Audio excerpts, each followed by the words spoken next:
Hi and welcome to RCKicks. On today's show, well, it's Noob Goes Racing Day 7, I think it is. But I have taken the car out around a track a few times since the last time we went racing.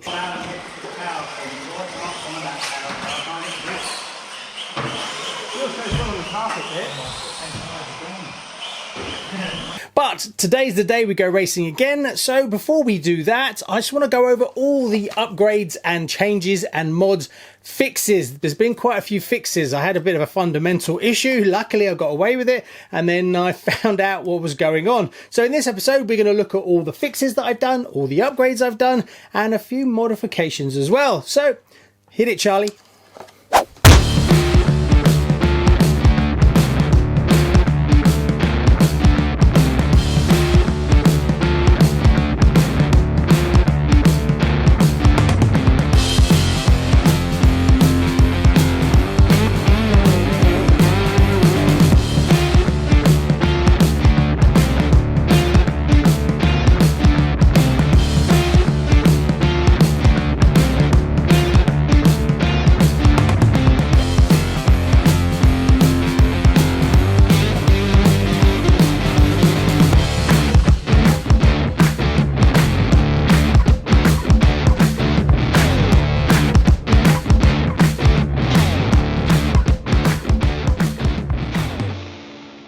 Right, so let's dive into the car. Before I remove the cover and we cover all the insides, let's just go over some of the things on the outside that have changed. And probably the biggest one, if you've watched the rest of the series, is I've changed the rear wing. This is a hard plastic wing that's actually come from JC Racing. Now, obviously, some people said, yes, there's a certain limit to the actual side width that you can have, so obviously be mindful of that. But I liked it because it was hard plastic, and then also when it rolls over, it's going to help the car a little bit. I did actually change the mounts as well, so we've got the sort of spring back. So I'm kind of hoping that when it rolls over, it's not actually going to put too much of an impact on the rest of the car. Going along with that as well, I finally got some top protectors that go over the springs so that it doesn't damage the carpet when we go racing. So between the two of them, hopefully when it skids along upside down, it's not actually going to do much to the car itself. So that's two small little upgrades. Another one that you'll see is I now have the rear arms on, but I did have an issue with these arms. Now, one of them was actually loose. It was drilled out too much. So luckily I had another set. So I picked up one set from JC Racing, and the other set finally turned up from the order that I placed right at the beginning in China. So I could swap it out. Now the other set of these is going to go on my Cougar 2, which is Shelf Queen, so I'm not too bothered, but I wanted to have the best ones on here, so I have swapped it out again, which is a bit of a faff, but now I have two arms that are nice and solid. There's no play in this section here, which is really nice. So if you're getting them, just be mindful, check them, especially if you're going racing. Obviously, if you're putting it on a Shelf Queen or something you're driving around in the garden, it doesn't really matter if you've got a little bit of slop. But of course, when you go racing, you don't want one to be tight and the other have to have a little bit of slop. While changing the arms, now was a good time to swap out the rear Cougar Classic hubs to the Cougar 2 versions. I managed to source some from France. The advantage is the extra top mount option allows for more adjustable positions. With my captive ball joints, I found I had to purchase shorter titanium turnbuckles to get the correct camber again.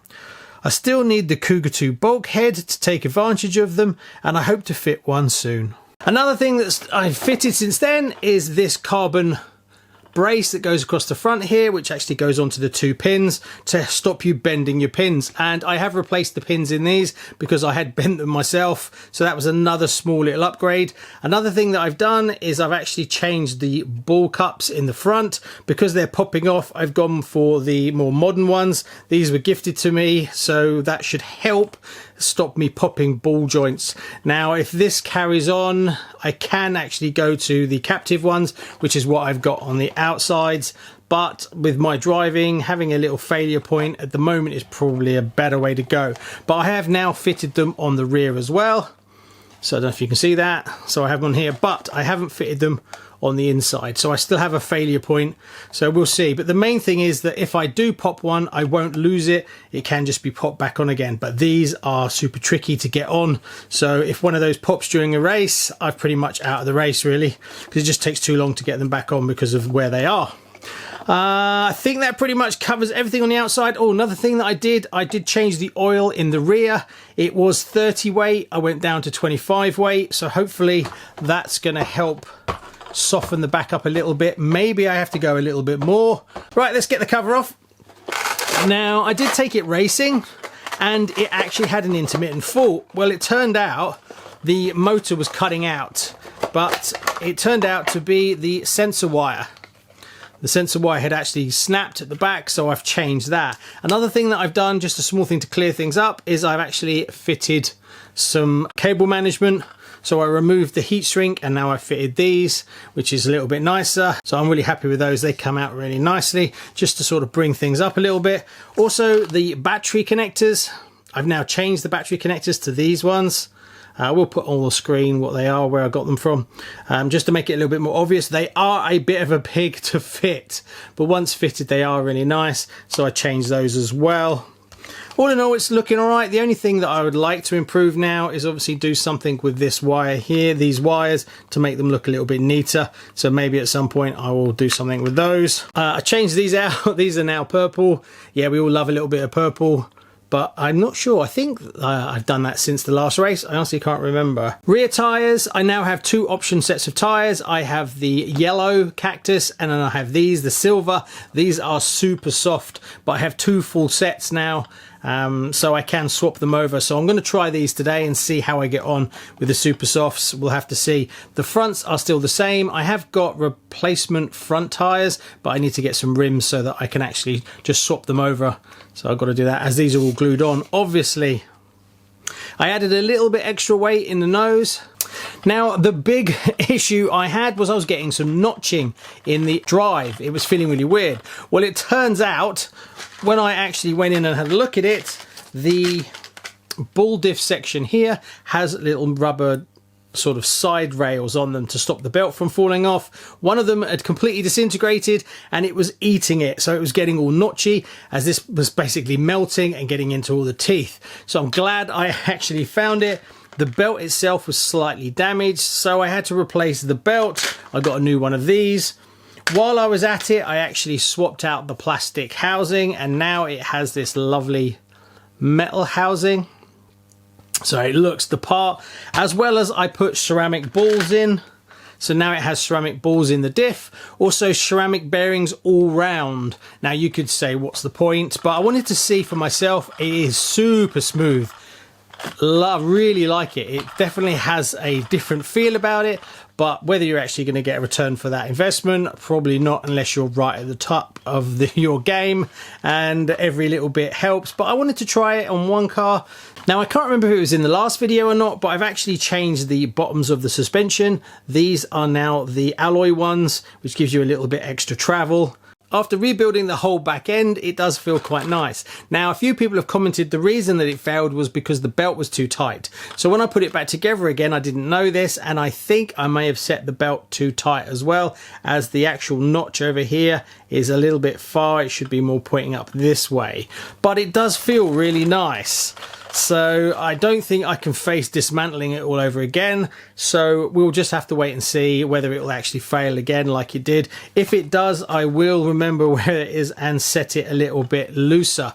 Having the metal surround instead of the plastic one, in the instructions, what you do is you pull it open and you can test the actual belt. With an alloy one, you can't do that. So testing the belt tension is a lot harder.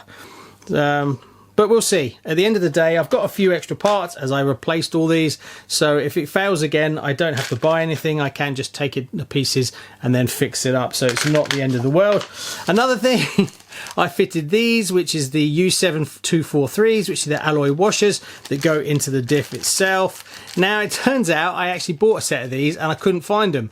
And the reason I couldn't find them is I'd actually fitted them. So I have no idea when I actually went in and fitted them, but I did. So I have a spare set of those as well. So they'll probably go in my Cougar too. Apart from that, we're pretty much ready to go. So let's pack everything up and head off to the track. if I could just ask you to take 2 seconds, if you've watched the videos and you've watched a few and you enjoy it, to hit that subscribe button. 58.6% of you that watch the channel aren't even subscribed. It costs you absolutely nothing. And being that we're such a small RC channel, every new subscriber really helps the algorithm find our content and push it out to more RC fans like you.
So I've been watching the first few of the races going through, and it's super technical. It's all stop, start, stop, start.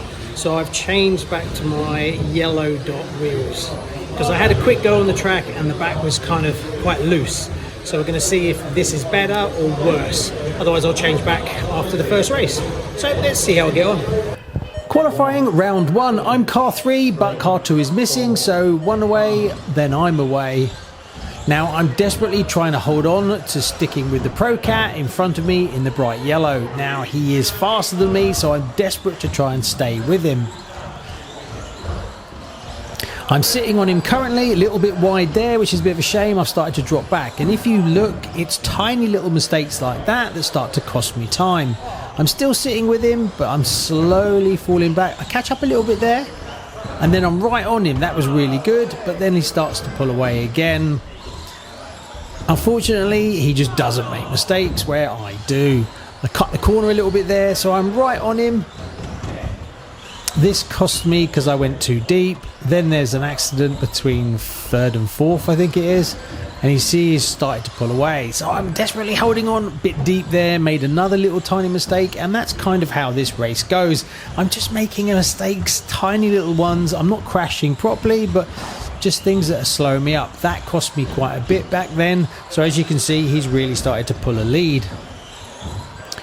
So I'm trying to keep it smooth, but I can see he's pulling away. Now I've got loads of gap on the position 3, so it's not really any stress from someone catching me up. But I'm desperately trying to hold on to his tail, but I just can't. And as you can see, he's pulling away more and more. I keep cutting that corner out. That's a bit naughty. Then we have a crash in front of us, but it doesn't slow us down.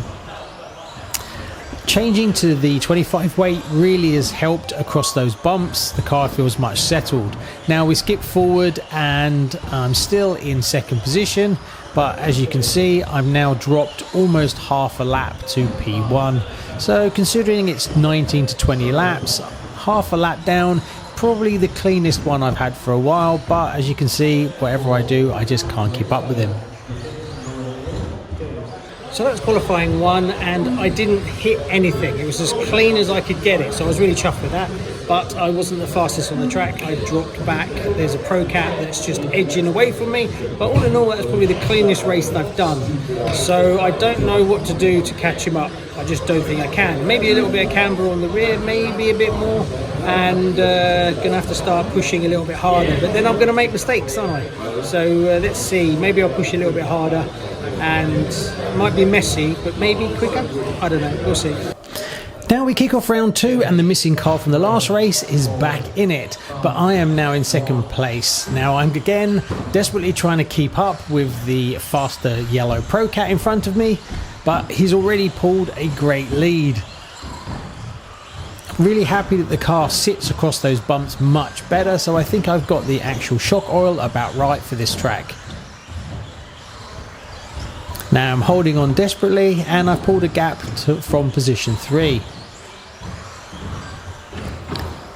Now it's all about getting my lines as well as possible, and then I make a mistake. Yes, that cost me dearly, and then third position is right on me, and this is a fast car. This is the car that was missing in the last race, so he's right on me now.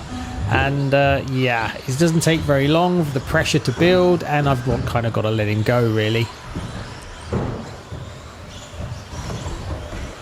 So he's starting to catch some back markers, and then I make another little mistake and he's right on me. I'm actually holding him up at the moment, which is a bit naughty.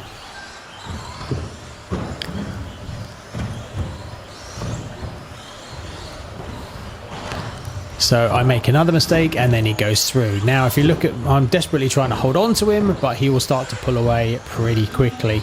He's very fast, and that car is dialed in really nicely. And that's kind of the theme of it, that first and second, and I'm third, and we all kind of sit in our positions. So I'm holding on to him. If you're following a faster car, it tends to pull you along a little bit, which is really good.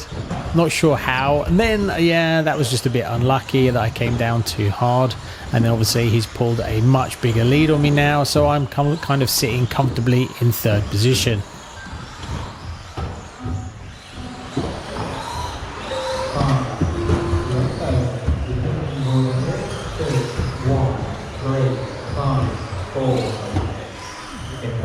The second round, and I was slower. Yeah, pushing harder, made a few mistakes, and then dropped back into third position. So yeah, slow and steady is faster. Yep, believe it or not. So I haven't really made any changes. Don't really know where I can change. So hopefully in the next round I want to go a little bit faster. Hopefully, we'll see.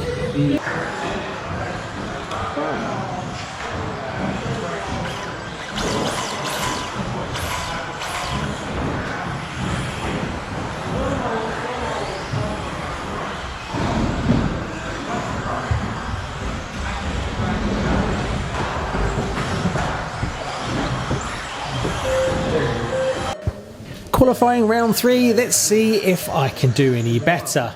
And I'm pretty sure it goes along the same sort of lines. We all kind of settled into our positions through the whole evening really. That's P1, P2, and there I am in P3. Already made a P mistake, and P4 goes through, so I'm now down in 4th. So I've got to chase down 3rd place in front of me. Now the car in front of me is pretty quick, but he was having issues with tyres, so I'm trying to hang on to him to get past him again. So I'm right on him, and I'm just waiting for a space. There you go, managed to nip through. Then I make a mistake, and we both make a mistake. He manages to pull away a little bit, so I'm back. I'm back on him again. So then I make a mistake and drop back a little bit further, so he's starting to pull on me. So lots of little tiny mistakes, and I make another mistake, so he gets a good run.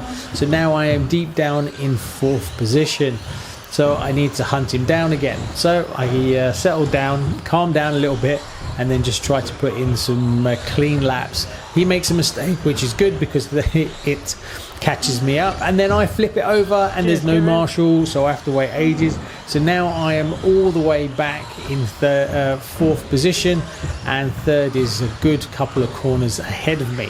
So the hunt is on. Can I catch him before the end of the race so I can claim back my 3rd place? So I need to put in some clean lines. All going okay at the moment, just trying to relax into it, but be quick. Try not to make any tiny little mistakes, and then hunt him down. I can see him, he's a couple of corners ahead of me. There was another mistake by him, so I'm catching him. Now I'm right behind him. Can I take my 3rd place back? The pressure's on. That was good. I managed to pull him closer to me. I'm right on him now. Now I just don't need to make a mistake, and I need to get past him cleanly, and then I'll retake my 3rd position. Yes, this is qualifying obviously, so it's down by the clock, but if you're ahead of someone in a track, yes, he makes a mistake and then I go through. Now I've got to keep it clean. We skip forward a little bit, and I've actually pulled a lead, so the pressure's dropped off, so I'm comfortably sitting in 3rd position again. Now I've been lapped, so they're ahead of me. I think they're 2 laps ahead of me now, and then I make another mistake,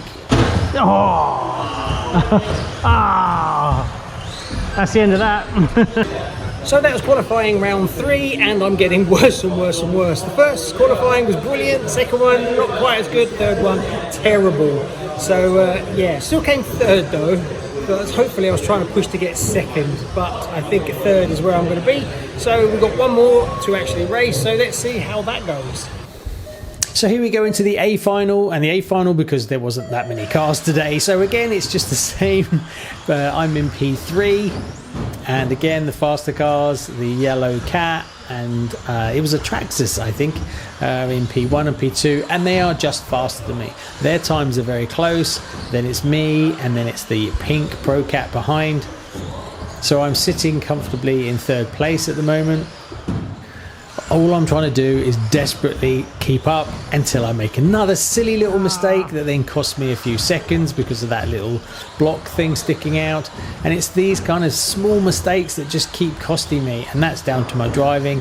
So I need to improve before adding more pace. It's these little mistakes that just cost me everything, really. So I'm still in third place, but fourth is right behind me, so I need to make sure that I don't drop down. So I'm trying to keep it clean, but he's right on me. He changed his tires and he was much faster now, so he's basically on my pace. I just need to try and keep him behind me and hope he makes a mistake before I do. Just got past a back marker there, nice and clean. That was a bit of luck. Getting through those two jumps cleanly really changes the time.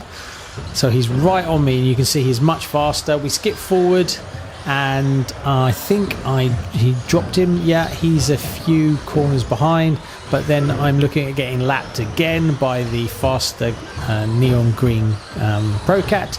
So I'm trying to keep ahead of him, and I can feel him coming around, and I just don't want to get lapped. It's been quite clean until that mistake there where I got lapped. Yeah, see, again, it's these tiny little mistakes that are just costing me. And I think out of the whole evening, that's the takeaway from this, is just to keep it clean, and I'll make another mistake right at the end. I was desperately trying not to get lapped. So there you go. Sorry the actual racing wasn't that tight. Everyone had very much settled into their own positions. So yeah, but there's definitely some takeaways for me. You can definitely see in every single race, little tiny mistakes, little catching the corners, coming in a little bit too tight, silly little tiny mistakes that are costing me a couple of seconds here or there.